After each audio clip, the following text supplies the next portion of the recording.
नमस्कार। Science and study zone में आप सभी लोगों का स्वागत है। और आज एक बहुत ही खूबसूरत थॉट के साथ, विचार के साथ, स्टेटमेंट के साथ, कोट के साथ मैं हाजिर हूँ। तो आइए इसको पढ़ा जाए और देखा जाए कि इसमें क्या खूबसूरती है, क्या संदेश है। तो आइए इसको स्टार्ट करते हैं। The birth of greed The birth of greed is the loss of many things, and the loss of greed is the gain of everything. Human life बहुत सारे अप्स एंड डाउन्स से भरे पड़े हैं, चाहे वो मेरा हो या आपका हो या फिर किसी दूसरे व्यक्ति का हो। लेकिन जो भी हमारा विचार है वही हमारे जीवन को बनाता है या फिर बिगाड़ देता है। और हम कुछ भी करते हैं, अच्छा या बुरा, तो उसमें हमारी सोच का बहुत बड़ा रोल होता है।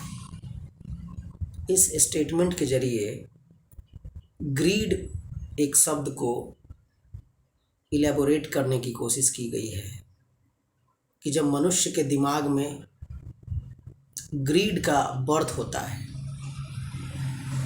उसका जन्म होता है, लालच, लोभ। अब ये लालच कई प्रकार का हो सकता है। धन का लालच, स्त्री का लालच, प्रॉपर्टी का लालच, वाहन का लालच। ये लालच पेड़ पौधे का लालच हो सकता है, ज़मीन जायदाद का हो सकता है। तो लालच जो है वो बहुत सारी चीज़ों का हो सकता है। लेकिन जैसे ही ये लालच हमारे दिमाग में आ जाता है,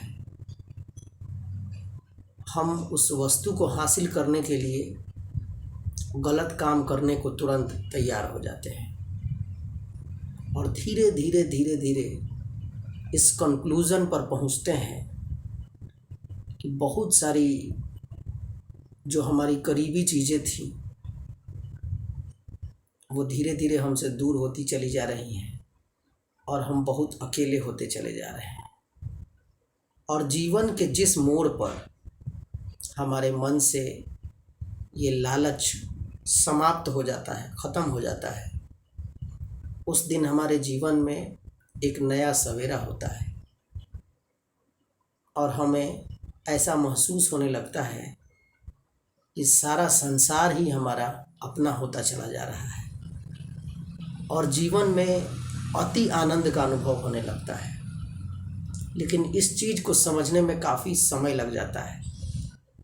कुछ लोग जल्दी अनुभव कर लेते हैं और कुछ लोगों को इस बात को समझने में काफ़ी समय लग जाता है। लेकिन स्टूडेंट होने के नाते, टीचर होने के नाते, एक जेंटलमैन होने के नाते, एक अच्छा इंसान होने के नाते, अगर ये स्टेटमेंट हम याद रखेंगे तो हम सबके होंगे और सब कोई हमारा होगा। और अगर लालच का जन्म होगा तो ये लालच जो है वो कम नहीं होती बल्कि धीरे धीरे बढ़ने लगती है। और इतना बढ़ने लगती है कि हम बहुत कुछ गंवा देते हैं। तो ये खूबसूरत स्टेटमेंट मैं एक्सपेक्ट करता हूँ कि हम सदैव याद रखेंगे। और जो हमारे अंदर का ग्रीड है, कुछ लोग ऐसा भी कह देते हैं कि ह्यूमन लाइफ में ग्रीड ही है जिसके वजह से इंसान सक्सेसफुल हो रहा है और दिन पर दिन विकसित होता चला जा रहा है। कुछ हद तक ये बात सही भी हो सकती है, लेकिन ये लालच जो है ना, दिन पर दिन धीरे धीरे इस कदर बढ़ने लगती है कि इंसान जो है गलती पर गलती करता चला जाता है और किसी के समझाने पर भी नहीं समझता है और उसे कोई रोक भी नहीं पाता है। तो जो हमारी इच्छाएं हैं उसको कंट्रोल करने की ज़रूरत होती है और बहुत मायना है इसका। अगर हम अपने लिमिटेशंस को याद रखेंगे, अगर हम अपने आप को कंट्रोल में रखेंगे, तो ये ग्रीड जो है हम पर कभी हावी नहीं होगा। तो आइए इसको एक बार फिर से रिपीट कर लेते हैं। The birth of greed is the loss of many things and the loss of greed is the gain of everything. Thank you very much.